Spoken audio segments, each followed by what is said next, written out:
ഖുർആൻ കഴിഞ്ഞാൽ ഏറ്റവും വലുത് ബുഖാരിയാണെന്നാണ് മഹാന്മാര് പറഞ്ഞത്. ഇപ്പൊ ചെറുപ്പക്കാരൊക്കെ ഖുർആൻ ഒരു ഭാഗത്തേക്ക് മാറ്റിവെച്ചിട്ട് ബുഖാരിയുടെ പിന്നാലെയാണ്. ബുഖാരി ഹദീസല്ല, തിന്നുന്ന ബുഖാരിയാണ്, ഷാപ്പിടുന്ന ബുഖാരി അല്ലേ? ഫുഡിന് വേണ്ടി 10,000 മുടക്കുന്നവരാണ്. ഭക്ഷ്യമേള എന്ന് പറഞ്ഞിട്ട് വീട്ടിലൊന്നും കഴിക്കാനില്ലാത്തവരെ പോലെ നമ്മൾ ഭക്ഷ്യമേളകളിലേക്ക് ഓടുകയാണ്. എന്റെ പ്രിയപ്പെട്ടവരെ, നമ്മുടെ പ്രവാചകന്റെ മാതൃകയോ ഭക്ഷണത്തിന് വേണ്ടി അല്പമാത്രമായ പണം ചെലവഴിക്കുകയും അതിന് ചെലവഴിക്കുന്നതിന്റെ എത്രയോ ഇരട്ടി ശരീരത്തെ സുഗന്ധമുള്ളതാക്കുന്ന സുഗന്ധദ്രവ്യങ്ങൾക്ക് വേണ്ടി, സുഗന്ധലേപനങ്ങൾക്ക് വേണ്ടി ചെലവഴിക്കുകയും ചെയ്തു. അള്ളാഹുവിന്റെ പ്രവാചകന്റെ സ്വഹാബികളില്ലേ റളിയല്ലാഹു അൻഹും വറളൂ അൻഹു, ആ മഹാന്മാരായ സ്വഹാബികളെ തിരിച്ചറിയാൻ അവരുടെ ശബ്ദം വേണ്ടിയിരുന്നില്ല, അവരുടെ താല്പര്യമാറ്റം വേണ്ടിയിരുന്നില്ല. അവർ കടന്നു പോകുന്ന കാറ്റിലൂടെ അലിഞ്ഞു ചേർന്നു വരുന്ന അവരുടെ ശരീരത്തിൽ നിന്ന്, അവരുടെ വസ്ത്രങ്ങളിൽ നിന്ന് അടിച്ചു വീശുന്ന സുഗന്ധം കൊണ്ട് വീട്ടിൽ കഴിയുന്ന സ്വഹാബിയത്തുകളായ വനിതകൾ അവർ തിരിച്ചറിയുമായിരുന്നു. ഈ കടന്നുപോയത് ഇബ്നു അബ്ബാസ് ആണ്, ഈ കടന്നു വന്നത് ഇബ്നു മസ്ഊദാണ്, ഈ കടന്നുപോയത് അബ്ദുറഹ്മാൻ ഇബ്നു ഔഫാണ്, ഈ കടന്നു വരുന്നത് ഉസ്മാൻ ഇബ്നു അഫ്ഫാൻ റളിയല്ലാഹു അൻഹും അജ്മഈൻ. വീട്ടിലിരിക്കുന്ന പെണ്ണുങ്ങൾ അവര് പറയും ഈ കടന്നു പോകുന്ന വ്യക്തി ആരാണ്? കാരണം ഇബ്നു അബ്ബാസ് റളിയല്ലാഹു അൻഹുവിന് ഒരു മേത്തരം സുഗന്ധമുണ്ട്, അതിൽ നിന്ന് കുറച്ചുകൂടി വ്യത്യസ്തമായി അബ്ദുറഹ്മാൻ ഇബ്നു ഔഫ് റളിയല്ലാഹു അൻഹുവിന് വേറെ ഒരു സുഗന്ധമുണ്ട്. അങ്ങനെ ഓരോരുത്തർക്കും വ്യത്യസ്തമായ ഉത്കൃഷ്ടമായ രൂപത്തിലുള്ള സുഗന്ധദ്രവ്യങ്ങൾ ഉണ്ടായിരുന്നു. സ്ഥിരമായി ഉപയോഗിക്കുന്ന ആയിഷ ബീവി റളിയല്ലാഹു അൻഹ നിവേദനം ചെയ്യുന്ന ഹദീസിൽ കാണാം, അവിടെ നിന്ന് പറയുകയാണ്, ഞങ്ങൾ ചില സമയത്ത് മഹാനായ അബ്ദുല്ലാഹി ഇബ്നു മസ്ഊദ് റളിയല്ലാഹു അൻഹു പള്ളിയിലേക്ക് നടന്നു പോകുമ്പോൾ വീട്ടിലിരിക്കുന്ന ഞങ്ങൾ പെണ്ണുങ്ങൾ പരസ്പരം പറയുമായിരുന്നു, അമറ ഇബ്നു മസ്ഊദ് അമറൽ മിസ്കൂ, കസ്തൂരിയാണോ പള്ളിയിലേക്ക് നടന്നു പോയത്? അതല്ല, ഇബ്നു മസ്ഊദ് റളിയല്ലാഹു അൻഹു തന്നെയോ? കസ്തൂരിയുടെ അതേ ഗന്ധമായിരുന്നു ഇബ്നു മസ്ഊദ് റളിയല്ലാഹു അൻഹുവിന്. കാരണം സ്ഥിരമായി അദ്ദേഹം മിസ്ക് ഉപയോഗിച്ചതുകൊണ്ട്. ഇങ്ങനെയായിരുന്നു നബിയുടെയും സഹാബത്തിന്റെയും ജീവിതം സല്ലല്ലാഹു അലൈഹി വസല്ലം. അല്ലാഹു സുബ്ഹാനഹു വ തആലയുടെ ഈ വിശുദ്ധമായ ശരീഅത്ത് നമ്മോട് പറഞ്ഞു. ഫത്ഹുൽ മുഈൻ എന്ന് പറയുന്ന നമ്മുടെ മദ്ഹബിലെ വളരെ പ്രാഥമികമായ ആധികാരികമായ ആ ഗ്രന്ഥത്തിൽ പോലും കാണാം, യുസന്നുൽ ഇക്തിഹാലു വതദഖുലു ഗിബ്ബാ, ഒന്നിടവിട്ട രാത്രികളിൽ കിടക്കുന്നതിന്റെ മുമ്പ് കണ്ണിൽ സുറുമ എഴുതുന്നത്, ഒന്നിടവിട്ട ദിവസങ്ങളിൽ കുളിക്കുന്നതിന്റെ മുമ്പ് എണ്ണ തേച്ചുകൊണ്ട് ശരീരം മയപ്പെടുത്തി മിനുക്കിക്കൊണ്ട് കുളിക്കുന്നത് സുന്നത്തായ കാര്യമാണ്. അത് കേവലം ഒരു ബ്യൂട്ടിഫിക്കേഷൻ അല്ല, കേവലം ഒരു സൗന്ദര്യവൽക്കരണമല്ല. രാത്രി കിടന്നുറങ്ങുന്നതിന്റെ മുമ്പ് ഒന്നിടവിട്ട രാത്രികളിൽ സുറുമ തേക്കുന്നത് നാളെ പരലോകത്ത് കൂലി കിട്ടുന്ന സുന്നത്തായ അമലാണ് എന്നാണ് വിശുദ്ധ ഇസ്ലാം പറയുന്നത്. ഒന്നിടവിട്ട ദിവസങ്ങളിൽ കുളിക്കുന്നതിന്റെ മുമ്പ് എണ്ണ തേച്ച് കുളിക്കുന്നത് നാളെ സ്വർഗത്തിലേക്ക് പോകാൻ കാരണമായ റസൂലുള്ളാഹി സ്വല്ലല്ലാഹു അലൈഹി വസല്ലമയുടെ സുന്നത്താണ് എന്നാണ് ഇസ്ലാമിക ശരീഅത്ത് പഠിപ്പിക്കുന്നത്. കേവലം ഒരു സൗന്ദര്യവൽക്കരണമോ ചമൽക്കാരമോ അല്ല എന്നർത്ഥം. അള്ളാഹു നമുക്ക് തൗഫീഖ് നൽകട്ടെ. ആലോചിച്ച് നോക്കണ്ടേ, മദീന മുനവ്വറയിലേക്ക് ഒരു സംഘം ആളുകൾ കടന്നു വരികയാണ്. അശജ്ജു അബ്ദുൽ ഖൈസ് എന്ന് പറയുന്ന നേതാവിന്റെ നേതൃത്വത്തിലുള്ള വലിയ ഒരു ഗോത്രത്തിന്റെ പ്രതിനിധികളാണ് ഒന്നാകെ മദീനയിലേക്ക് കടന്നു വരുന്നത്. മദീന മുനവ്വറ നാടിന്റെ നാനാഭാഗങ്ങളിൽ നിന്ന് അതിഥികളെ വരവേറ്റുകൊണ്ടിരിക്കുന്ന, അതിഥികളെ സ്വീകരിച്ചു കൊണ്ടിരിക്കുന്ന കാലമാണ്. കാരണം മദീനയിലാണ് ത്വലഅൽ ബദറു അലൈനാ, ജീവിതത്തിൽ ഒരാൾക്ക് കാണാൻ കഴിയുന്ന ഏറ്റവും വലിയ വസന്തമായ പരിശുദ്ധ മുഹമ്മദ് മുസ്തഫ സല്ലല്ലാഹു അലൈഹി വസല്ലമ തങ്ങളിരിക്കുന്നത്. ആ പ്രവാചകനെ കാണാൻ, അവിടുത്തെ അനുഗ്രഹീതമായ ശുഭകരങ്ങൾ പിടിച്ചുകൊണ്ട് ബൈഅത്ത് ചെയ്യാൻ, ആ പ്രവാചകന്റെ അനുഗ്രഹങ്ങളും അവിടുത്തെ ആശീർവാദങ്ങളും ദുആകളും ഏറ്റുവാങ്ങാൻ, ഇസ്ലാമിലേക്ക് കടന്നു വരാനുള്ള ആകാംക്ഷയോടെ ഓരോ ദിവസം ദിവസവും ആയിരക്കണക്കായ ആളുകൾ കടന്നു വരികയാണ്. ആ കൂട്ടത്തിൽ അഷജു അബ്ദുൽ ഖൈസിന്റെ നേതൃത്വത്തിലുള്ള ഒരു പ്രമുഖമായ ഗോത്രത്തിന്റെ പ്രതിനിധികൾ കടന്നു വരുന്നു. അവരുടെ മനസ്സ് മുഴുവനും മദീനയാണ്. അവരുടെ മനസ്സ് മുഴുവനും മദീനയാണ്. അവര് മരുഭൂമിയിലൂടെ യാത്ര ചെയ്യുന്നു. രാവെന്നില്ലാതെ പകലെന്നില്ലാതെ വറവ് ചട്ടി പോലെ ചുട്ടുകൊള്ളുന്ന മരുപ്പറമ്പിന്റെ മധ്യത്തിലൂടെ ഒട്ടകപ്പുറത്ത് കുതിരപ്പുറത്ത് മിന്നൽ വേഗത്തിൽ അവർ സഞ്ചരിക്കുകയാണ്. മദീനയുടെ അതിർത്തിയെത്തി. മദീന മുനവ്വറയിലെ മസ്ജിദുൻ നബവിയുടെ മിനാരങ്ങൾ കണ്ണുകളിൽ തെളിയാൻ തുടങ്ങി. സ്നേഹത്തിന്റെ അലമാലകൾ ഹൃദയത്തിലൂടെ അലവട്ടാൻ തുടങ്ങുകയാണ്. അവർക്ക് ആവേശമടക്കാൻ കഴിയുന്നില്ല. നെഞ്ചിൻ കൂട്ടിലെ ഹൃദയത്തെ പിടിച്ചു വെക്കാൻ സാധിക്കുന്നില്ല. അള്ളാഹുവിന്റെ ഹബീബിന്റെ ചാരത്താണല്ലോ അണയാൻ പോകുന്നത്. അള്ളാഹുവിന്റെ പ്രവാചകൻ സ്വല്ലല്ലാഹു അലൈഹി വസല്ലമ തങ്ങളുടെ സവിധത്തിലേക്കാണല്ലോ സന്നിഹിതരാവാൻ പോകുന്നത്. ഓർത്തു നോക്കുമ്പോൾ വലിയ ആഹ്ലാദത്തോടെ ആവേശത്തോടുകൂടി അവർ ഓടിയെടുത്തു. ദിവസങ്ങളോളം ഈ മരുപ്പറമ്പിലൂടെ അവിശ്രമം സഞ്ചരിച്ചതു കാരണം അവരുടെ വേഷമാകെ മുഷിഞ്ഞു പോയിട്ടുണ്ട്. അവരുടെ ശരീരമാകെ ക്ഷീണിച്ചു പോയിട്ടുണ്ട്. മുഖകമലങ്ങളിലാകെ പൊടി പരണ്ടിട്ടുണ്ട്. മുടിയാകെ ജട പിടിച്ചു വല്ലാത്തൊരു അവസ്ഥയിലായിട്ടുണ്ട്. കണ്ടാൽ പ്രാകൃതമായ ഒരു പേക്കോലമാണ്. പക്ഷേ അവരതൊന്നും മൈൻഡ് ചെയ്യുന്നില്ല. നേരെ അല്ലാഹുവിന്റെ റസൂലിന്റെ സവിധത്തിലേക്ക് ഓടി ചെല്ലുകയാണ്. സ്വല്ലല്ലാഹു അലൈഹി വസല്ലമയുടെ മുന്നിൽ ചെന്നിട്ട് അസ്സലാത്തു വസ്സലാമു അലൈക യാ റസൂലല്ലാഹ്. മദീന മുനവ്വറയുടെ ഗതഗാംഭീര്യമായ ആ സദസ്സിലേക്ക് അവരും കാലെടുത്തു വെക്കുകയാണ്. അറിയാതെ അള്ളാഹുവിന്റെ പ്രവാചകന്റെ രാസാരന്ധ്രങ്ങളിലൂടെ ഈ കടന്നു വന്ന യാത്രികളുടെ ശരീരങ്ങളിൽ നിന്ന് ഒരു മുഷിഞ്ഞ ദുർഗന്ധമം അടിച്ചു വീശുകയാണ്. യാത്ര ചെയ്തുകൊണ്ട് കുളിക്കാതെ അലക്കാതെ മുഷിഞ്ഞ വേഷവിധാനങ്ങളോടെ നാറിയ ശരീരവുമായി കടന്നു വരുന്ന ഈ മനുഷ്യർ അടുത്തു വന്നിരുന്നപ്പോ മുഷിഞ്ഞ ഒരു വാട മൂക്കിലൂടെ അടിച്ചു വീശുകയാണ്. അതേ അള്ളാഹുവിന്റെ റസൂൽ സ്വല്ലല്ലാഹു അലൈഹി വസല്ലമ അറിയാതെ മനസ്സിൽ ചിന്തിച്ചു പോയി, അല്ലാഹുവേ, എന്തുകൊണ്ട് ആളുകൾ കുളിക്കാതെ വന്നു? എന്തുകൊണ്ട് അലക്കാതെ വന്നു? എന്തുകൊണ്ട് നല്ല ഒരു ഉടുപ്പിടാതെ വന്നു? എന്തുകൊണ്ട് സുഗന്ധം ഉപയോഗിക്കാതെ വന്നു? ചോദിച്ചു, നിങ്ങളുടെ നേതാവ് എവിടെയാണ്? അവർ പറഞ്ഞു, നേതാവിനിയും വന്നിട്ടില്ല. മദീനയുടെ അതിർത്തി എത്തിയപ്പോ ഖുബായിലെ ഒരു മരുപ്പച്ചയിൽ ഇറങ്ങിയതാണ്. ഖുബായിലെ മരുപ്പച്ചയിൽ ചെന്നുകൊണ്ട് ഞങ്ങളുടെ നേതാവ് കുളിക്കുകയാണ്.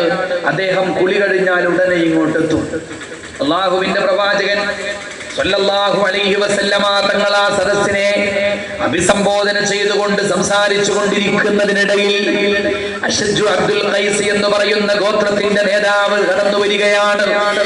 ആ സമയത്ത് അള്ളാഹുവിന്റെ പ്രവാചകൻ സ്വല്ലല്ലാഹു അലൈഹി വസല്ലമ ആ മനുഷ്യനെ കണ്ടപ്പോൾ എഴുന്നേറ്റ് നിൽക്കുകയാണ്. ആവേശത്തോടെ വാരിയങ്ങ് പുണരുകയാണ്. എന്നിട്ട് സ്നേഹത്തോടെ ആശ്ലേഷിച്ചുകൊണ്ട് പറയുന്നു, പൊന്നുമോനെ, ഇന്ന ഫീകൽ ഖസ്ലതൈൻ, അഷജേ, നിന്നിൽ രണ്ടു കാര്യങ്ങളുണ്ട്. അത് യുഹിബ്ബുഹും അല്ലാഹ്, പടച്ച തമ്പുരാന് വളരെയേറെ ഇഷ്ടമുള്ള രണ്ട് കാര്യങ്ങളാണ്. നിങ്ങളുടെ വ്യക്തിത്വത്തിൽ ഞാൻ രണ്ടു കാര്യങ്ങൾ കാണുന്നു. ഈ രണ്ട് കാര്യങ്ങളും അല്ലാഹുവിന് വളരെയേറെ ഇഷ്ടമുള്ള കാര്യങ്ങളാണ്. അൽ ഹിൽമു വൽ നബിസല്ലല്ലാഹു അലൈഹി വസല്ലമ തങ്ങൾ പറയുകയാണ്, ഒന്ന്, ഏതൊരു കാര്യവും സൗന്ദര്യത്തോടെ നിർവഹിക്കാൻ വേണ്ടി അല്പം ക്ഷമയോടെയും സഹനത്തോടെയും പെരുമാറുന്ന ഒരാളാണ് നിങ്ങൾ. നിങ്ങളുടെ സഹനം, കാര്യങ്ങൾ ഭംഗിയായി ചെയ്യാൻ നിങ്ങൾ കാണിക്കുന്ന അവധാനത, ഇത് രണ്ടും എനിക്ക് വല്ലാതെ ഇഷ്ടപ്പെട്ടു പോയി, അതെന്റെ ഹൃദയത്തെ ആകർഷിച്ചു പോയി എന്ന് മുഹമ്മദ് മുസ്തഫ സല്ലല്ലാഹു അലൈഹി വസല്ലം. ചിന്തിച്ചു നോക്കൂ എന്റെ പ്രിയപ്പെട്ട സുഹൃത്തുക്കളെ. റസൂലുള്ളാഹി സ്വല്ലല്ലാഹു അലൈഹി വസല്ലമ വൃത്തിയുടെയും സൗന്ദര്യത്തിന്റെയും സുഗന്ധത്തിന്റെയും പേരിൽ അഷജു അബ്ദുൽ ഖൈസ് എന്ന് പറയുന്ന ആ മനുഷ്യനെ പുകഴ്ത്തിയത് കണ്ടില്ലേ? ലോകത്ത് പ്രവാചകൻ സ്വല്ലല്ലാഹു അലൈഹി വസല്ലമ തങ്ങളുടെ വരവോടെ മുമ്പുണ്ടായിരുന്ന എല്ലാ ശരീഅത്തുകളും അപ്രസക്തമായി പോയി. എന്നാൽ ഈ പ്രവാചകന്റെ ഉമ്മത്തിനോട് ഒരു പ്രവാചകനെ കുറിച്ച് ഖുർആൻ പറയുന്നു, അനിത്തബിഅ മില്ലത ഇബ്രാഹീമ ഹനീഫാ. നിങ്ങൾ ഇബ്രാഹിം നബി അലൈഹിസ്സലാം അലൈഹിസ്സലാത്തു വസ്സലാമിന്റെ മില്ലത്ത് വിടാൻ നേരമായിട്ടില്ല. ഇബ്രാഹിം അലൈഹിസ്സലാമിന്റെ കുറച്ച് ചര്യകളുണ്ട്. ഇബ്രാഹിം അലൈഹിസ്സലാത്തു വസ്സലാമിന്റെ പ്രകൃതിയുടെ ഭാഗമായ കുറച്ച് കാര്യങ്ങളുണ്ട്. അത് ഈ ഉമ്മത്തിനും ബാധകമാണ്. അള്ളാഹുവിന്റെ പ്രവാചകന്റെ വരവോടുകൂടെ മുഹമ്മദ് ജിസ്കോ ദുനിയാ സാദിഖുൽ വഅദ് അമീൻ കഹ്ദേ. ലോകത്തിന്റെ അല്ലമീനായി കടന്നു വന്ന ഈ നബിയുടെ വരവോടുകൂടെ എല്ലാ ശരീഅത്തുകളും അപ്രസക്തമായി പോയി. പക്ഷേ ഇബ്രാഹിം നബി അലൈഹിസ്സലാത്തു വസ്സലാമിന്റെ പ്രകൃതിയിലുള്ള 10 കാര്യങ്ങൾക്ക് യാതൊരു കുഴപ്പവുമില്ല. അത് ഈ ഉമ്മത്തിനും ബാധകമാണ്. അതേതാണെന്നറിയുമോ? അള്ളാഹുവിന്റെ റസൂൽ സ്വല്ലല്ലാഹു അലൈഹി വസല്ലമ പറഞ്ഞു തന്നിട്ടുണ്ട്. എല്ലാം ശരീരത്തിന്റെ വൃത്തിയുമായും സൗന്ദര്യവുമായും നമ്മുടെ പ്രകൃതിയെ കാത്തു സൂക്ഷിക്കുന്നതുമായും ബന്ധപ്പെട്ട കാര്യങ്ങളാണ്. അവിടെ നിന്ന് പറയുകയാണ്, നബി സല്ലല്ലാഹു അലൈഹി വസല്ലമ തങ്ങൾ ഞങ്ങൾക്ക് നിശ്ചയിച്ചു തന്നിരുന്നു. വഖതലനാ റസൂലുള്ളാഹി സ്വല്ലല്ലാഹു അലൈഹി വസല്ലം. അബൂ ഹുറൈറ റളിയല്ലാഹു അൻഹുവിന്റെ ഭാഷ്യമാണ്. ഞങ്ങൾക്ക് നബി സല്ലല്ലാഹു അലൈഹി വസല്ലമ ഒരു സമയം നിശ്ചയിച്ചു തന്നു. ലിഖളിൽ അൽഫാർ, നഖം എപ്പോഴാണ് മുറിക്കേണ്ടത്, വഖസ്സിശ്ശാരിബി, എപ്പോഴാണ് മീശ വെട്ടി ശരിപ്പെടുത്തേണ്ടത്. മാത്രമല്ല, മനുഷ്യന്റെ ശരീരത്തിലെ കക്ഷത്തിലും ഗുഹ്യസ്ഥാനങ്ങളിലുമുള്ള രോമങ്ങൾ എപ്പോഴാണ് വലിച്ചു കളയേണ്ടത് എന്നിങ്ങനെ ശരീരവുമായി ബന്ധപ്പെട്ട വൃത്തിയുമായി ബന്ധപ്പെട്ട ഒരുപാട് കാര്യങ്ങൾ അല്ലാഹുവിന്റെ റസൂൽ പഠിപ്പിച്ചു തന്നു. ഈ പറയപ്പെട്ട കാര്യങ്ങൾക്കെല്ലാം ഏറ്റവും കൂടിയാൽ 40 യൗമാ, 40 ദിവസമാണ്. 40 ദിവസത്തിൽ കൂടുതൽ നഖം വെട്ടാതെ, 40 ദിവസത്തിൽ കൂടുതൽ കക്ഷഗുഹ്യ രോമാദികൾ കളയാതെ, 40 ദിവസത്തിൽ കൂടുതൽ മീശ വെട്ടിച്ചുരുക്കാതെ ഒരാൾ ജീവിച്ചു പോയാൽ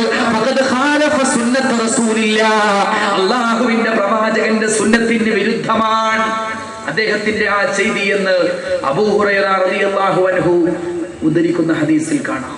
എന്റെ പ്രിയപ്പെട്ട മുഅ്മിനീങ്ങൾ, ചിന്തിക്കേണ്ട വിഷയമാണ് ഇതെല്ലാം.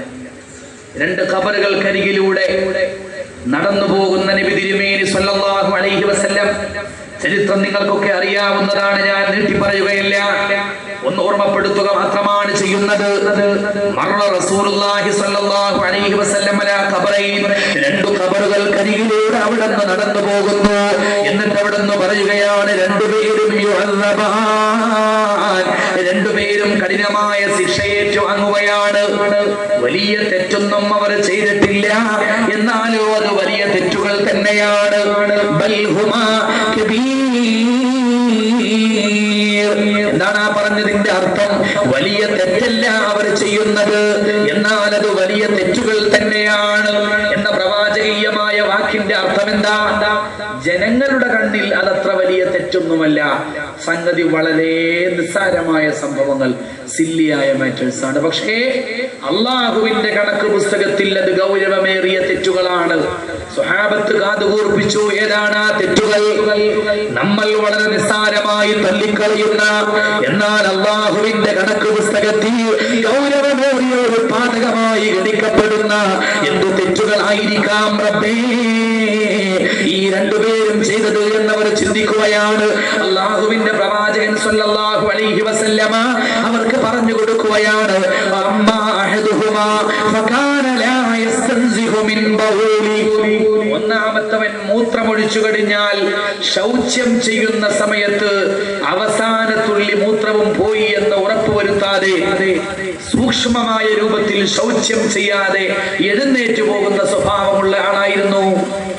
മൂത്രമൊഴിച്ചാൽ കഴുകാത്ത ആള് എന്ന് പറഞ്ഞാൽ നമുക്ക് മനസ്സിലാക്കാൻ പറ്റുമായിരുന്നു, അതൊരു വലിയ തെറ്റ് തന്നെയാണ്. ചില ആളുകളൊക്കെ ഉണ്ടല്ലോ, ചില സ്ഥലത്ത് നമ്മൾ പോകുമ്പോൾ മതിലിൽ എഴുതി വെച്ചിട്ടുണ്ടാവും, ഇവിടെ മൂത്രമൊഴിക്കരുത്. ചില ആളുകൾ അതിന് മറച്ചു നിൽക്കും. നോ പാർക്കിംഗ് മറച്ചുകൊണ്ട് കാറ് പാർക്ക് ചെയ്യുന്ന ആളുകളുണ്ടല്ലോ. കാസർഗോഡുകാർക്ക് ഐഡിയകളൊന്നും പാവം മലപ്പുറത്തുനിന്ന് വരുന്ന ഞാൻ പഠിപ്പിച്ചു തരേണ്ട ആവശ്യമില്ല. ഐഡിയകളുടെ ആശാന്മാർ നിങ്ങൾ തന്നെയാണ്. നിങ്ങളെ കയ്യിൽ നിന്ന് നിങ്ങളുടെ തന്ത്രങ്ങളുടെ സാഗരത്തിന്റെ ഒരു തുള്ളിയെ പാവങ്ങളായ എബീർ ഉസ്താദിന്റെ എന്റെയൊക്കെ കയ്യിലുള്ളൂ. നിങ്ങൾക്ക് പറഞ്ഞ ആവശ്യമില്ല. ചില ആളുകൾ അങ്ങനെയാണ്, മൂത്രമൊഴിക്കരുത് എന്ന് എവിടെയെങ്കിലും ബോർഡുണ്ടെങ്കിൽ അതിന്റെ മുമ്പേ പോയിട്ട് തൊട്ട് മൂത്രമൊഴിക്കും. പൂന്തോട്ടം നനക്കുന്നത് പോലെ ചൂണ്ടലിടുന്നത് പോലെ പല രൂപത്തിലാണ് ഓരോരുത്തർ കാര്യം സാധിക്കുന്നത്. എന്നിട്ട് ശൗച്യം ചെയ്യാതെ കടന്നു പോകുന്ന വിവരം കെട്ട ആളുകളുണ്ട്. അതല്ല ഈ പറയുന്നത്. മൂത്രമൊഴിച്ചതിന്റെ ശേഷം ശൗച്യം ചെയ്യുന്നവർ തന്നെയാണ്. പക്ഷേ ആ ശൗച്യം ചെയ്യുന്ന സമയത്ത് സൂക്ഷ്മതയില്ല.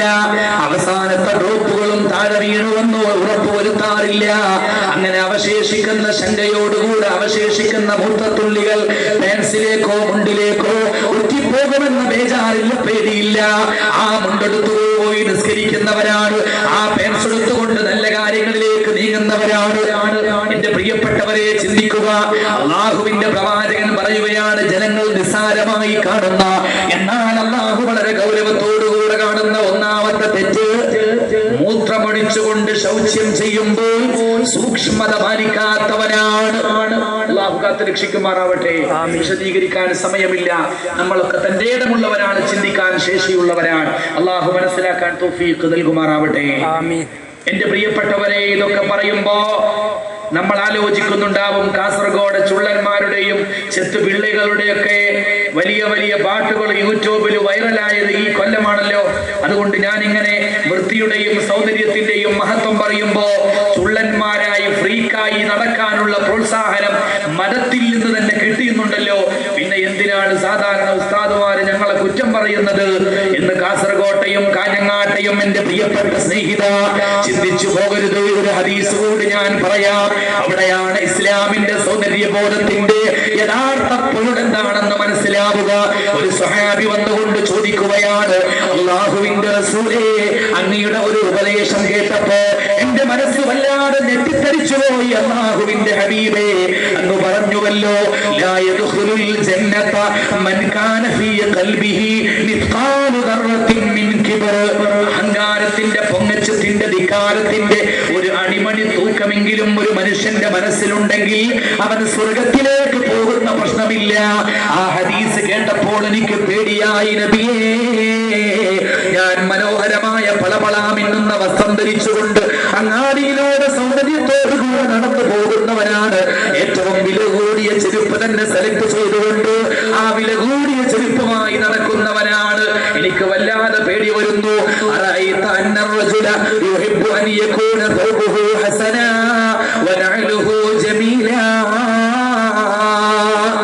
ഒരു മനുഷ്യൻ അവന്റെ വസ്ത്രം ഏറ്റവും സുന്ദരമായ വസ്ത്രമാകണമെന്ന് മോഹിക്കുന്നു. ഒരാൾ അദ്ദേഹം ധരിക്കുന്ന ചപ്പലുകൾ ഏറ്റവും വില കൂടിയ ചപ്പലുകളാകണമെന്ന് വാശി പിടിക്കുന്നു. അത് കിബറായിട്ട് ഗണിക്കപ്പെടുമോ? ഖാറൂനിന്റെയും ഹാമാനിന്റെയും സ്വഭാവമുള്ള ഒരാളായിട്ട് ഞാനും അള്ളാഹുവിന്റെ കണ്ണിൽപ്പെട്ടു പോകുമോ? ഒരു സഹാബിയുടെ വിനീതമായ ചോദ്യം.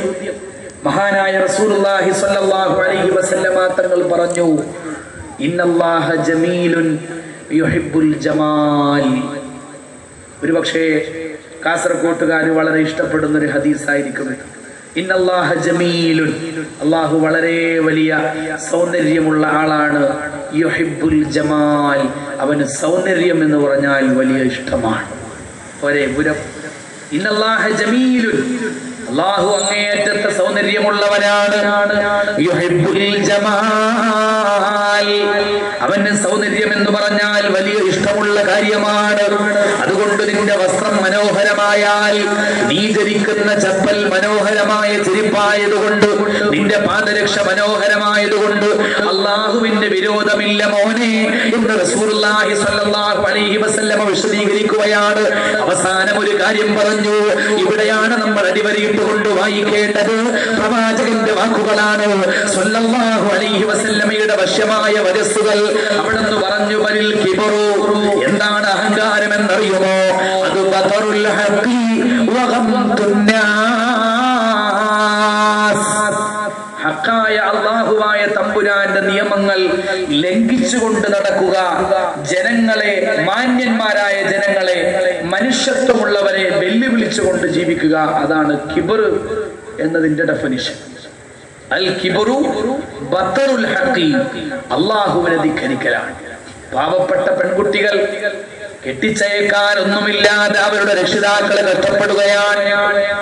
പാവപ്പെട്ട പെൺകുട്ടിക്ക് ഒരു 5 പവന് സ്വർണം കിട്ടിയാൽ, 10 പവന് സ്വർണം കിട്ടിയാൽ വളരെ മനോഹരമായ രൂപത്തിൽ പാവപ്പെട്ട കുട്ടിയുടെ വിവാഹം നടക്കുമായിരുന്നു. പക്ഷേ ആ പാവപ്പെട്ട കുട്ടിയുടെ വിഷമങ്ങളോ വേദനകളോ മനസ്സിലാക്കുന്നതിന് പകരം എന്റെ 10 വിരലുകളിലും ഹറാമാണെന്ന ഉത്തമമായ ബോധമുണ്ടായിട്ടും 10 വിരലിലും സ്വർണ്ണമോതിരങ്ങൾ ധരിച്ചുകൊണ്ട് ഒരു പുരുഷന് നടന്നു കഴിഞ്ഞാൽ അത് അള്ളാഹുവിന്റെ വിധിയുടെ ലംഘനമാണ്. അള്ളാഹു പറഞ്ഞിട്ടുണ്ട്, അള്ളാഹുവിന്റെ പ്രവാചകന് പറഞ്ഞിട്ടുണ്ട്, അൽ-റഹബു വൽ ഹരീർ ഹുർരിമ അലാ ദുഖൂരി ഉമ്മത്തി. എന്റെ ഉമ്മത്തിലെ ആണുങ്ങളുടെ മേൽ, എന്റെ ഉമ്മത്തിലെ പുരുഷന്മാർക്ക് ഒരിക്കലും ധരിക്കാൻ പറ്റാത്തതാണ് സ്വർണമെന്ന്. അത് ഹറാമാണെന്നറിയാം, എതിർക്കപ്പെടുന്ന കാര്യമാണെന്നറിയാം, ശരീഅത്തിനോട് യോജിക്കാത്ത കാര്യമാണെന്നറിയാം. എങ്കിലും തന്റെ മുതലിന്റെ, തന്റെ മാലിന്റെ പൊങ്ങച്ചം കാണിക്കാൻ ഹറാമാണെന്നറിഞ്ഞിട്ടും നാട്ടുകാർക്കിടയിലൂടെ ഓരോ വിരലിലും ഓരോ സ്വർണ്ണമോതിരം ധരിച്ചുകൊണ്ട് എന്റെ പ്രിയപ്പെട്ട ചെറുപ്പക്കാരാ, നമ്മൾ നടന്നു കഴിഞ്ഞാൽ അതാണ് കിബർ എന്ന് പറയുക. ഏത് മനോഹരമായ വസ്ത്രവും നമ്മുടെ സഹോദരിമാര് ധരിച്ചോട്ടെ, പക്ഷേ അള്ളാഹു പറഞ്ഞ ഒരു അതിർത്തിയുണ്ട്. ആ അതിർത്തി അവർ ലംഘിച്ചു തുടങ്ങുമ്പോൾ അത് കിബറായിട്ട് അള്ളാഹു രേഖപ്പെടുത്തുകയാണ്. പടച്ചതമ്പുരാൻ കാത്തു രക്ഷിക്കുമാറാവട്ടെ. എന്താണ് പെണ്ണിന്റെ ഔറത്ത് എന്ന് ഇവിടെ ഞാൻ വീണ്ടും വിശദീകരിക്കേണ്ട കാര്യമില്ലല്ലോ. അന്യപുരുഷന്മാരുടെ മുന്നിൽ ശരീരം മുഴുവനുമാണ് ഇസ്ലാം അവൾക്ക് ഔറത്തായി പറയുന്നത്. ഒരു പിതാവ്, സാത്വികനായ സൂഫിയായ പിതാവ്, ആ പിതാവിനോട് മകൾ ചോദിക്കുകയാണ്, പിതാവേ, നാട്ടുകാർ പല വിധത്തിലുള്ള അഭിപ്രായങ്ങളാണ് പറയുന്നത്. ചില ആളുകൾ പറയുന്നു മുഖം മറക്കാൻ പാടില്ല, ചില ആളുകൾ പറയുന്നു ശരീരത്തിന്റെ പല ഭാഗങ്ങളും വെളിപ്പെടുത്തുന്നതാണ് പെണ്ണിന്റെ ധൈര്യത്തിന്റെയും അവളുടെ വീരത്വത്തിന്റെയും അടയാളം. പെണ്ണാണിനെ പോലെ ജീവിക്കുമ്പോഴാണ് അവൾ യഥാർത്ഥ പെണ്ണാവുക. എന്റെ പിതാവേ, നിങ്ങളൊന്ന് പറഞ്ഞു തരുമോ? നിങ്ങൾ അവസാനത്തെ ഒരു വാക്ക് പറയുമോ? ഞാൻ എത്രയാണ് എന്റെ ശരീരത്തിൽ നിന്ന് മറച്ചു പിടിക്കേണ്ടത്, എത്രയാണ് വെളിപ്പെടുത്തേണ്ടത്? മഹാനായ ചിന്തകനായ ആ പിതാവ് പറയുകയാണ്. തത്വചിന്തകനായ, സാത്വികനായ, സൂഫിവര്യനായ പിതാവിന്റെ മറുപടി ഒന്ന് കേൾക്കണേ. എന്റെ പ്രിയപ്പെട്ട പൊന്നുപെങ്ങളെ, ആലോചിക്കേണ്ട വിഷയമാണ്. ആ പിതാവ് പറഞ്ഞു, മകളെ, നിന്റെ ശരീരത്തിൽ നിന്ന് എത്രയാണ് വെളിപ്പെടുത്തേണ്ടത്, ഏതൊക്കെയാണ് മറച്ചു വെക്കേണ്ടത് എന്നറിയാനുള്ള മോഹമാണല്ലോ നിനക്ക്. ഞാൻ പറയുന്ന 2 കാര്യങ്ങൾ നീ ചിന്തിച്ചു നോക്ക്. ഞാൻ പറയുന്ന മാനദണ്ഡമാണ് നിന്റെ മാനദണ്ഡം. നിന്റെ ശരീരത്തിൽ നിന്ന് നരകത്തിന്റെ അഗ്നിജ്വാലകളിലേക്ക് എറിഞ്ഞു കൊടുക്കാൻ നീ ആഗ്രഹിക്കാത്ത ഏതെല്ലാം ഭാഗങ്ങളുണ്ടോ, നരകത്തീക്ക് തിന്നു നശിപ്പിക്കാൻ കഴിയുമെന്ന് നീ പേടിക്കുന്ന ഏതെല്ലാം ഭാഗങ്ങളുണ്ടോ, അത് മുഴുവനും മറച്ചുകൊണ്ട് ജീവിക്കണേ മോളെ. നരകാഗ്നി കടന്നു വന്നാൽ നിന്റെ ശരീരത്തിൽ നിന്ന് ഇന്നാലിന്ന ഭാഗങ്ങളെ തൊട്ടു നോക്കുകയില്ല, തൊട്ടു നോക്കിയാലും കുഴപ്പം സംഭവിക്കുകയില്ല എന്ന് ഏതെങ്കിലും ഒരു ശരീരഭാഗത്തെ സംബന്ധിച്ച് നിനക്ക് തോന്നുന്നുവെങ്കിൽ ആ ഭാഗം നീ മറക്കാതെ വെളിപ്പെടുത്തിക്കൊണ്ട് അന്യപുരുഷന്മാരുടെ മുമ്പിൽ പ്രദർശിപ്പിച്ചുകൊണ്ട് നടന്നോ. സാത്വികനായ പിതാവിന്റെ വാക്കുകൾ ഇവിടെ ഇരിക്കുന്ന ഓരോ സഹോദരിമാരും ചിന്തിക്കേണ്ടതാണ്, ഓരോ സഹോദരങ്ങളും ഉൾക്കൊള്ളേണ്ടതാണ്. എന്താ പറഞ്ഞത്? നരകത്തിന്റെ തീക്ക് കരിച്ചു കളയാൻ കഴിയുന്ന ഭാഗങ്ങളെല്ലാം നീ മറച്ചു പിടിക്കുക. നരകത്തീ സ്പർശിച്ചാലും കരിഞ്ഞു പോകില്ല എന്ന് നിനക്ക് തോന്നുന്ന ഭാഗങ്ങളുണ്ടെങ്കിൽ അത് വെളിപ്പെടുത്തി നടന്നോ. എന്റെ പ്രിയപ്പെട്ട സഹോദരി, എന്നെ കേൾക്കാൻ ഇവിടെ എത്തിയ എന്റെ പ്രിയപ്പെട്ട ഉമ്മ, നിങ്ങളുടെ ശരീരത്തിൽ ഏതു ഭാഗമാണ് നരകത്തീ വന്നാലും കത്തിപ്പോവില്ല എന്നുറപ്പ് പറയാതെ കഴിയുക.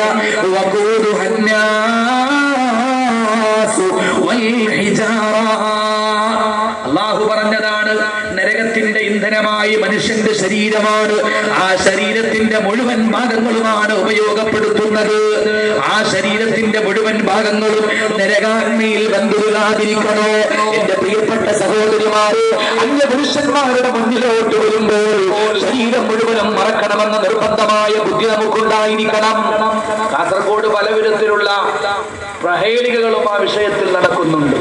ചില സ്ത്രീകളൊക്കെ മുഖം മൂടിയിട്ടുണ്ടാവും, പക്ഷേ മുടിയുടെ ബാക്ക് മുഴുവനും ഓപ്പണായിരിക്കും. അത് കാസർഗോഡ് മാത്രം കാണുന്ന ഒരു മോഡലാണ്. മുഖമൊക്കെ നന്നായിട്ട് മൂടിയിട്ടുണ്ടാവും, കണ്ടാ ഹിജാബൊക്കെ ഉള്ള സഹോദരിയാ.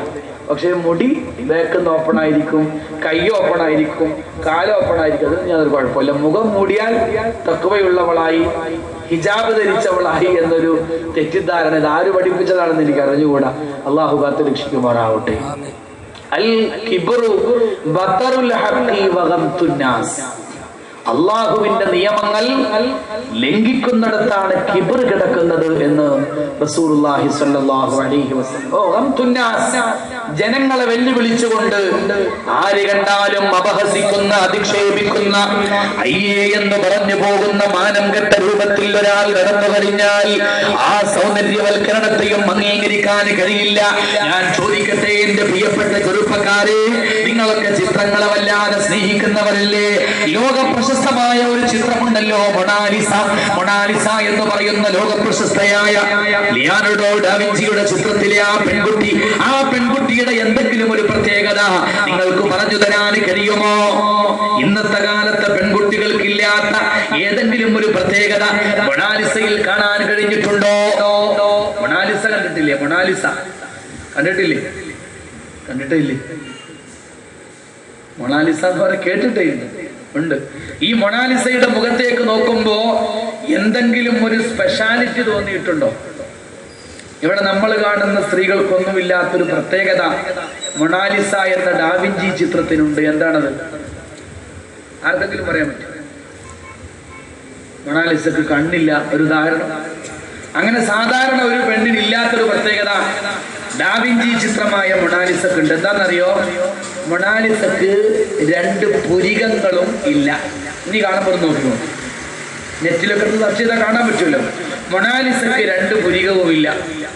നമ്മുടെ സഹോദരിമാര് മണവാട്ടിയായി നമ്മൾ അവരെ കൊണ്ടുവരുമ്പോൾ 2 പുരികവും മൊത്തമായിട്ടങ്ങ് വടിച്ചു കളഞ്ഞാൽ നമ്മൾ പറയും ഒരു വച്ചക്കുരങ്ങ് പോലെ.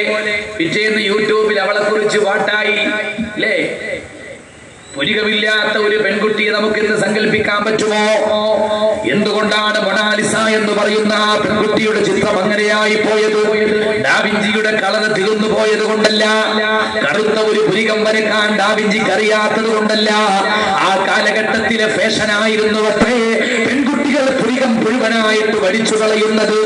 പെൺകുട്ടികൾ 2 പുരികവും മുഴുവനായിട്ട് വടിച്ചു കളയുന്നത് ലിയോനാർഡോ ഡാവിഞ്ചിയുടെ കാലഘട്ടത്തിലെ ഒരു ഫാഷനായിരുന്നു. ആ കാലഘട്ടത്തിലെ ഒരു മോഡൽ ഗേളിനെയാണ് ലിയോനാർഡോ ഡാവിഞ്ചി മനോഹരമായി ചിത്രീകരിച്ചത്. അതുകൊണ്ടാണ് മൊണാലിസക്ക് പുരികമില്ലാതായി പോയത്. മൊണാലിസക്ക് പുരികമില്ലാതായി പോയ കഥയല്ല നമ്മൾ ഇവിടെ പറയുന്നത്. ഈ രൂപത്തിൽ, അപഹാസ്യമായ രൂപത്തിൽ ഫാഷൻ സ്വീകരിക്കുന്നത് പരിശുദ്ധ ഇസ്ലാം ഒരിക്കലും അനുവദിക്കാത്ത കാര്യമാണ്. മദീനത്ത് ഈജിപ്തിൽ നിന്ന് മനോഹരമായ 2 വസ്ത്രങ്ങൾ വന്നു. അലക്സാണ്ട്രിയയിലെ പ്രശസ്തമായ നെയ്ത്തുശാലകളിൽ നിന്ന് നമ്മുടെ നാട്ടിൽ കാഞ്ചീപുരം പട്ടുസാരിയുള്ളതുപോലെ അറേബ്യൻ നാടുകളിൽ 6-ാം നൂറ്റാണ്ടിലും 7-ാം നൂറ്റാണ്ടിലുമൊക്കെ വളരെ പ്രശസ്തമായിരുന്നു. അലക്സാണ്ട്രിയയിലെ ഫാക്ടറികളിൽ നിന്ന് നെയ്തെടുക്കുന്ന മനോഹരമായ തുണിത്തരങ്ങൾ, ഫാഷൻ ഡിസൈനുകൾ അങ്ങനെ കൊണ്ടുവന്ന് ആരോ സമ്മാനിച്ച ഫാഷൻ വസ്ത്രങ്ങൾ അള്ളാഹുവിന്റെ പ്രവാചകന്റെ കയ്യിൽ വന്നു. അവിടെ ആലോചിച്ചു, തമ്പുരാനെ ഇതാക്കാണ് ഞാൻ സമ്മാനമായി കൊടുക്കുക. ഒന്നാലോചിച്ചു നോക്കിയപ്പോ മദീനയിൽ നിന്ന് ജീവിച്ചിരിപ്പുള്ള ഏറ്റവും വലിയ സുന്ദരനും സുന്ദരിയുമായ ദമ്പതികൾ ദഹിയത്തുൽ കൽബി റളിയല്ലാഹു അൻഹുവും അദ്ദേഹത്തിന്റെ ഭാര്യയുമാണ്. മഹാനായ മുഖറബുൽ അംലാഖ് ജിബ്രീൽ അലൈഹിസ്സലാത്തു വസ്സലാം മനുഷ്യന്റെ രൂപത്തിൽ പ്രവാചകന്റെ മുന്നിൽ വരുമ്പോ ദഹിയത്തുൽ കൽബിയുടെ രൂപത്തിലാണ് വരിക. അത്രമേൽ സൗന്ദര്യമുള്ള മനുഷ്യനായിരുന്നു മദീനയിൽ ജീവിച്ച സുഹാബിയായ ദഹിയത്തുൽ കൽബി. അല്ലാഹുവിന്റെ പ്രവാചകൻ സ്വല്ലല്ലാഹു അലൈഹി വസല്ലമ ദഹിയത്തുൽ കൽബിയെ വിളിക്കുകയാണ്, അദ്ദേഹത്തിന്റെ ഭാര്യയെ വിളിക്കുകയാണ്. 2 പേർക്കുമായി അലങ്കാര വസ്ത്രങ്ങൾ കൊടുത്തു. എന്നിട്ട് പറഞ്ഞു, മക്കളെ നിങ്ങൾ ഇത് ധരിച്ചുകൊണ്ട് നടക്കുക. പക്ഷെ ഒരു കാര്യം പ്രത്യേകം ശ്രദ്ധിക്കേണ്ടതുണ്ട്, ഇത് കേവലമായ അലങ്കാര വസ്ത്രങ്ങളാണ്. ഇതൊരിക്കലും തൊലിയോട് ചേർന്നുകൊണ്ട് ധരിക്കാൻ പാടില്ല. പുറമേ നിന്ന് നോക്കുന്നവർക്ക് നിങ്ങളുടെ തൊലിയുടെ നിറവും സൗരഭ്യവും മനസ്സിലാക്കാൻ കഴിയുമാറ് ഒരു നേർത്ത വല പോലെയുള്ള കേവലമായ അലങ്കാര വസ്ത്രമാണിത്. നിങ്ങൾ ഏറ്റവും സൗന്ദര്യമുള്ള ആളുകളായതുകൊണ്ട് നിങ്ങൾക്ക് ഇത് ഏറ്റവും കൂടുതൽ ചേരും എന്ന് എനിക്ക് ഉറപ്പുണ്ടായത് കൊണ്ട് തരുന്നതാണ്. പക്ഷേ ഔറത്ത് മറക്കുന്ന സാധാരണമായ വസ്ത്രം ധരിച്ച ശേഷം കേവലമായ അലങ്കാരത്തിന് വേണ്ടി അതിന്റെ മുകളിൽ ധരിക്കുകയല്ലാതെ നിങ്ങളുടെ ശരീരത്തിന്റെ നിറം പുറത്തു കാണുന്ന രൂപത്തിൽ, ഔറത്ത് കാണുന്ന രൂപത്തിൽ ഈ അലങ്കാര വസ്ത്രങ്ങൾ ധരിച്ചു പോകരുത് എന്ന് അല്ലാഹുവിന്റെ ഹബീബ് സ്വല്ലല്ലാഹു അലൈഹി വസല്ലമ പറയുകയാണ്. എന്റെ പ്രിയപ്പെട്ട സഹോദരിമാരെ, കാഞ്ഞങ്ങാട് ടൗണിലൂടെ പാതിരാ സമയത്തും സായാഹ്ന നേരത്തുമൊക്കെ ഏറ്റവും നല്ല മഞ്ചത്തിയായി ചമഞ്ഞുകൊണ്ട് കടന്നു പോകുമ്പോ നമ്മുടെ മനസ്സിന്റെ വികാരം എന്താണ്, വിചാരം എന്താണ്? ഈ നാട്ടുകാരെ മുഴുവനും എന്നെ നോക്കി പോകുമ്പോൾ ഈ നാട്ടുകാരെ മുഴുവനും എന്നെ കുറിച്ച് നല്ലത് പറയുമെന്ന്, എല്ലാവരും എന്നെ കാമത്തോടെ, പ്രേമത്തോടെ, സ്നേഹത്തോടെ ഉറ്റുനോക്കുമെന്നല്ലേ? എന്നാൽ നമ്മുടെ ഹൃദയത്തിന്റെ രാജാവായ അള്ളാഹുവിന്റെ റസൂലിന് ആ സമയത്ത് നിന്നെ കുറിച്ചുള്ള അഭിപ്രായം എന്താ? അതുകൂടി ഒന്ന് കേട്ടു നോക്കുക. അള്ളാഹുവിന്റെ പ്രവാചകന് പറയുകയാണ് സ്വല്ലല്ലാഹു അലൈഹി വസല്ലം, അയ്യും അംറഅത്തിൻ നിസ്തൈറത്ത് ഫമറത് അലാ ഖൗമിൻ ലിയജിദു റീഹഹാ. ഏതു പെണ്ണായാലും കുഴപ്പമില്ല, അയ്യും അംറഅത്തിൻ നിസ്തൈറത്ത്, ഏതു പെണ്ണായാലും അടിച്ചു വീശുന്ന സുഗന്ധലേപനങ്ങൾ ഒരുപാട് ഉപയോഗിച്ചുകൊണ്ട്, നാനാവശങ്ങളിലേക്ക് അടിച്ചു വീശുന്ന സുഗന്ധലേപനങ്ങൾ, സുഗന്ധദ്രവ്യങ്ങൾ ഒരുപാട് ഉപയോഗിച്ചുകൊണ്ട്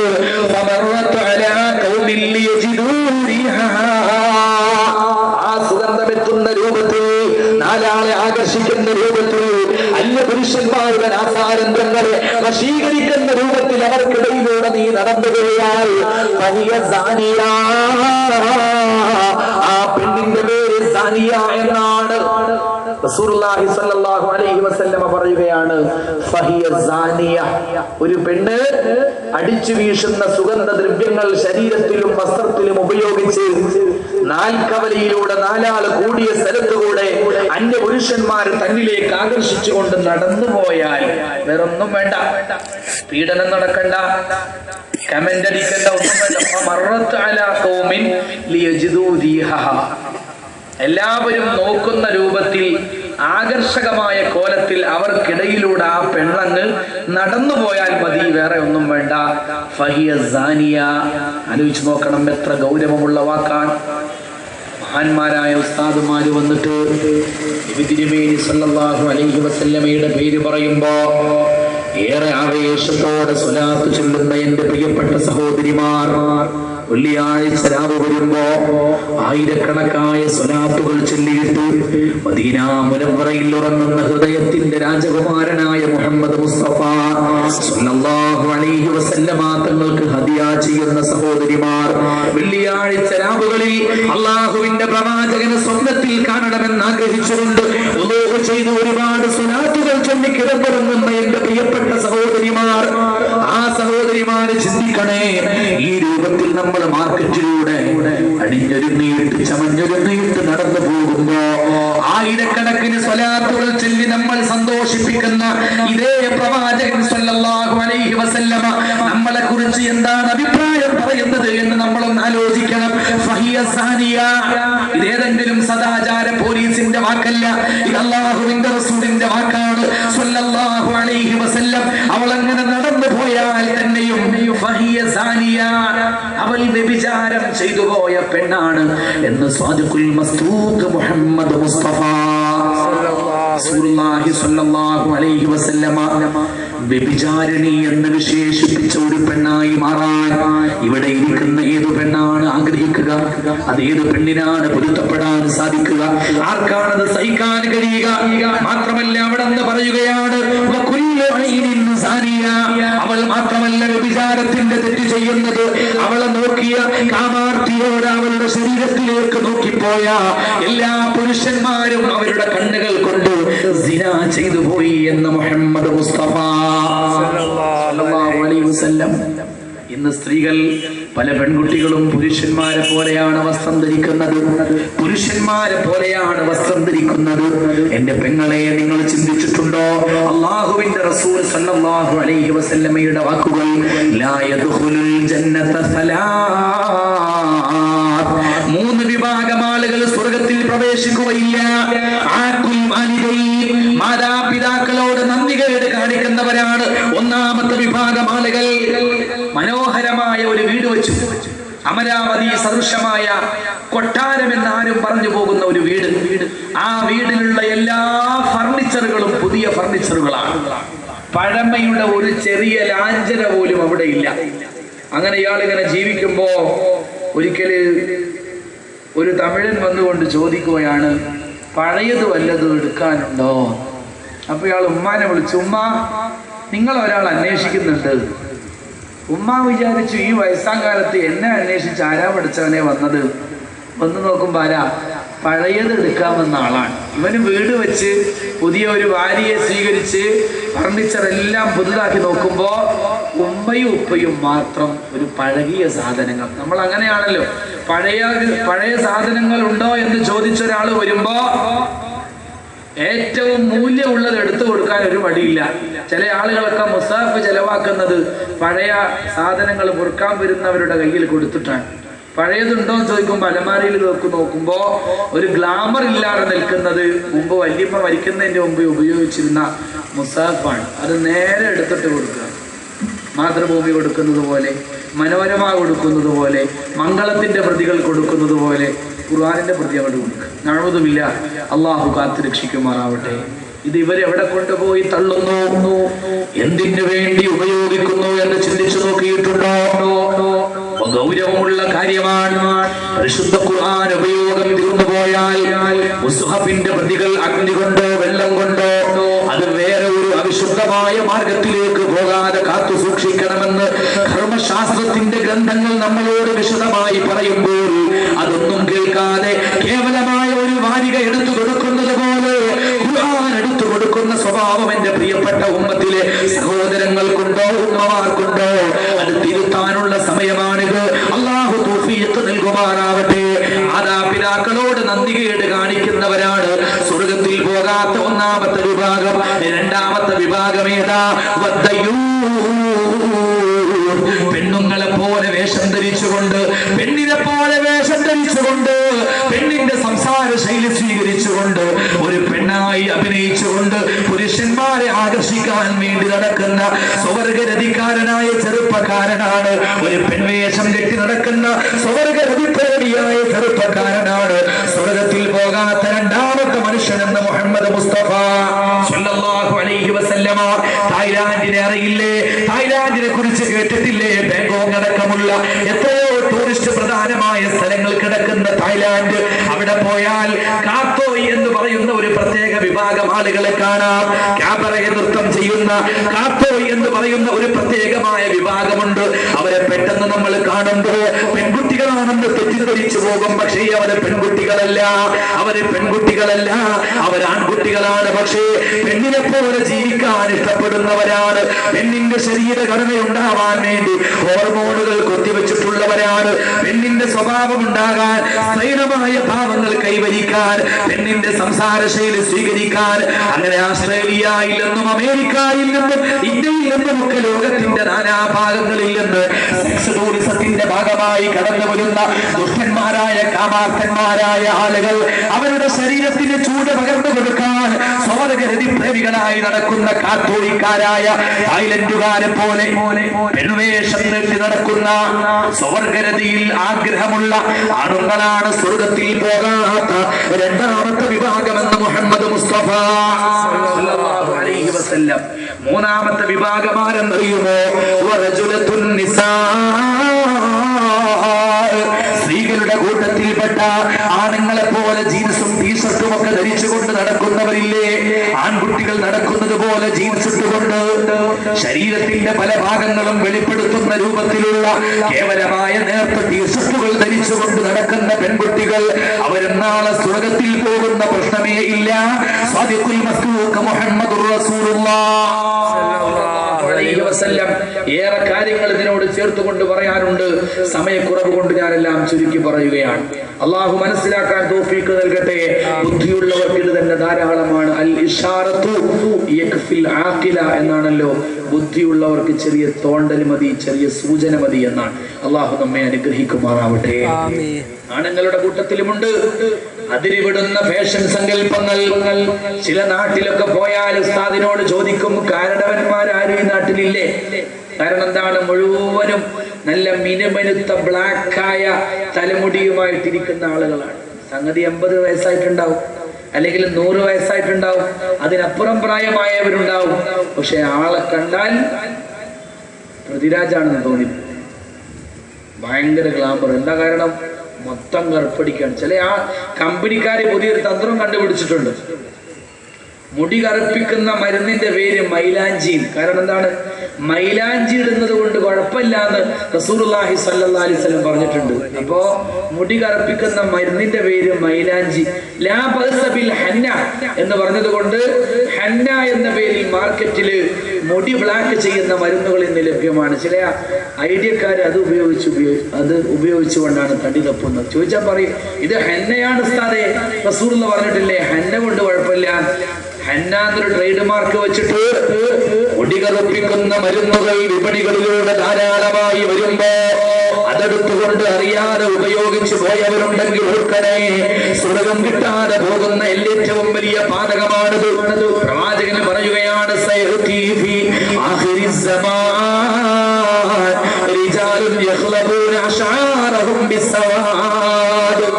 ഖിയാമത്ത് നാൾ അടുത്തു വരുമ്പോൾ നിരച്ചുപോയ തലമുടികൾ മുഴുവനും കറുപ്പടിച്ചുകൊണ്ട് നടക്കുന്ന ഒരു വിഭാഗം ആളുകൾ വരും. മേടപ്രാവിന്റെ ചിറക് പോലെ ഇരുമെടുത്ത കലകറുത്ത തലമുടികളുമായി അവർ ജനമധ്യത്തിലൂടെ വിരാജിക്കുന്നത് നിങ്ങൾക്ക് കാണാൻ കഴിയും. എന്നാൽ സ്വർഗത്തിന്റെ വാസന പോലും അവർക്ക് ലഭിക്കുകയില്ല. സ്വർഗത്തിന്റെ വാസന പോലും അവർക്ക് ലഭിക്കുകയില്ല. സ്വർഗത്തിൽ കടക്കുകയില്ല എന്നതല്ല, സ്വർഗത്തിന്റെ വാസന എത്തിക്കുന്ന സൗഭാഗ്യം പോലും ഇത്തരക്കാർക്കുണ്ടാവുകയില്ല. കാരണം എന്താ? അല്ലാഹുവിനെ പേടിക്കാൻ വേണ്ടിയാണ് പടച്ച തമ്പുരാൻ നര നൽകുന്നത്. അല്ലാഹുവിനെ കുറിച്ച് ഓർമ്മപ്പെടുത്താൻ.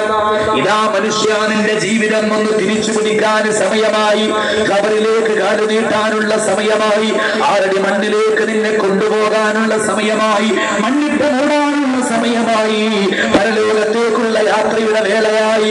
അതുകൊണ്ട് ഒന്നൊരുങ്ങണേ, ഒന്ന് ചിന്തിക്കണേ. ഇന്നലെ വരെ നിസ്കരിക്കാത്തവനാണെങ്കിൽ നാളെ മുതൽ നിസ്കാരം ആരംഭിക്കണേ. അത് പറയാൻ വേണ്ടിയാണ് വെളുവെളുത്ത നരച്ച മുടികൾ അള്ളാഹു നമ്മുടെ തലയിലും താടിയിലും ഒക്കെ സമ്മാനിക്കുന്നത്. അള്ളാഹു അത് ഒരു ഓർമ്മപ്പെടുത്തലായിട്ടൊരു റിമൈൻഡർ ആയിട്ട് തരുന്നതാണ്. നമ്മളെന്ത് ചെയ്യും? അലാറം 4 മണിക്ക് എഴുന്നേക്കാൻ വേണ്ടി അലാറം വെച്ചുറങ്ങും. അലാറം വെക്കുമ്പോ നമ്മൾ എപ്പോഴും ശ്രദ്ധിക്കുന്ന ഒരു കാര്യമുണ്ട്, കയ്യെത്തും ദൂരത്തെ അലാറം വെക്കൂ. എന്താ അതിന്റെ കാരണം? അലാറം തുടങ്ങുന്ന സമയത്തെ അത് ഓഫാക്കിയിട്ട് വീണ്ടും ഉറങ്ങണം. അതിനു വേണ്ടിയാണ് അലാറം വെക്കുമ്പോൾ കയ്യെത്തുന്ന ദൂരത്ത്, പില്ലോയുടെ താഴെയോ അല്ലെങ്കിൽ പുതപ്പിന്റെ ഉള്ളിലോ അല്ലെങ്കിൽ പാൻസിന്റെ കിശയിലോ ഒക്കെ തിരികിട്ടാണ് നമ്മൾ ഉറങ്ങുക. അപ്പൊ ഈസിയാണല്ലോ. അലാറം തുടങ്ങുമ്പോഴേക്കും നമ്മൾ ഓഫാക്കിയാൽ വീണ്ടും കിടന്നുറങ്ങാം. ഇതേപോലെ അള്ളാഹു നമുക്ക് മരണത്തെക്കുറിച്ച് ഒരു അലാറം തരുന്നതാണ് നര. അത് വരുമ്പോഴേക്ക് നമ്മൾ കറുപ്പടിച്ചു കളഞ്ഞാൽ വീണ്ടും ആ പഴയ വലാരത്തിലാണ്. ആലോചിച്ച് നോക്കണം, എത്ര ഗൗരവമുള്ള തെറ്റാണ്. സ്വർഗം കിട്ടില്ല എന്നല്ല, സ്വർഗത്തിന്റെ വാസന പോലും എത്തിക്കുകയില്ലെന്ന ഒരു എന്ന് പറയപ്പെട്ട ഒരു തെറ്റു ചെയ്തുകൊണ്ട് വേണോ എന്റെ പ്രിയപ്പെട്ട കാരണവന്മാരെ, എന്റെ പ്രിയപ്പെട്ട സഹോദരങ്ങളെ, നമുക്ക് ജീവിക്കുവാൻ? നമ്മൾ നിസ്കരിച്ചിട്ടെന്തു കാര്യമാ? നമ്മൾ നോമ്പെടുത്തിട്ടെന്തു കാര്യമാ? അള്ളാഹുവിന്റെ പ്രവാചകൻ സ്വല്ലല്ലാഹു അലൈഹി വസല്ലമ സ്വർഗത്തിന്റെ വാസന പോലും എത്തിക്കുകയില്ല എന്ന് ഗൗരവത്തോടുകൂടെ പറഞ്ഞ ഒരു തെറ്റ് നമ്മൾ ചെയ്യണോ? ഈ നര എന്ന് പറയുന്നത് ഏറ്റവും ആദ്യമായിട്ട് നമുക്കല്ലല്ലോ ബാധിക്കുന്നത്. ഈ ലോകത്ത് കടന്നു വന്ന മുഴുവൻ ആളുകൾക്കും വാർദ്ധക്യത്തിന്റെ സമയത്ത് വരുന്നതല്ലോ അത്. മഹാനായ സയ്യിദുനാ ഖലീലുല്ലാഹി ഇബ്രാഹിം അലൈഹിസ്സലാത്തു വസ്സലാം എങ്ങനെയാണ് നരയെ സ്വീകരിച്ചത്? അദ്ദേഹം പറയുകയാണ്, പരിശുദ്ധ ഖുർആൻ പറയുകയാണ്, ഇബ്രാഹിം നബി അലൈഹിസ്സലാത്തു വസ്സലാം പതിവ് പോലെ കണ്ണാടിയിൽ നോക്കിയപ്പോ തന്റെ തലമുടികൾ നരച്ചതായി കാണുമ്പോ അദ്ദേഹം അള്ളാഹുവിനോട് പറയുകയാണ്, അള്ളാഹുവേ, ഇത് നീ എനിക്ക് നൽകിയ അംഗീകാരമാണ്, ഇത് എന്റെ ശരീരത്തിന് നീ തന്നിരിക്കുന്ന ഗാംഭീര്യമാണ്. റബ്ബി സിദ്നി വഖാറാ, അള്ളാഹുവേ, എനിക്ക് നീ ഗാംഭീര്യം വർദ്ധിപ്പിച്ചു തന്നേക്കണേ. നേരെ വന്നപ്പോ ഇബ്രാഹിം നബിയുടെ ദുആയാണ്, റബ്ബി സിദ്നി വഖാറാ, അല്ലാഹുവേ, എന്റെ ഗാംഭീര്യം ഇനിയും ഇനിയും ഏറെ നീ വർദ്ധിപ്പിക്കണമേ. മഹാനായ ഉമർ റളിയല്ലാഹു അൻഹു എങ്ങനെയാണ് ശരീരത്തിലെ നിറയെ സ്വീകരിച്ചതെന്നറിയുമോ? അന്നേ വരെ ഓരോ ദിവസവും ഒരടിമയുണ്ടായിരുന്നു. ശമ്പളം കൊടുത്തു നിർത്തിയതാണ് അടിമ പറയാൻ വേണ്ടി. രാവിലെയും വൈകുന്നേരവും അടിമയുടെ ജോലി എന്താ? ഉമറിന്റെ മുന്നിൽ വന്നുകൊണ്ട് പറയണം, ഉമറേ, നിങ്ങൾ മരിക്കാനുള്ളതാണ്. ഇന്ന് രാവിലെയായി, ഇന്ന് വൈകുന്നേരമാകുമ്പോഴേക്ക് നിങ്ങൾ ആരുടെ മണ്ണിലേക്ക് പോയിട്ടുണ്ടാവില്ല എന്ന് പറയാൻ എന്ത് ധൈര്യമാണ് മറയുള്ളത്? വൈകുന്നേര സമയത്ത് വീണ്ടും അടിമ വന്നുകൊണ്ട്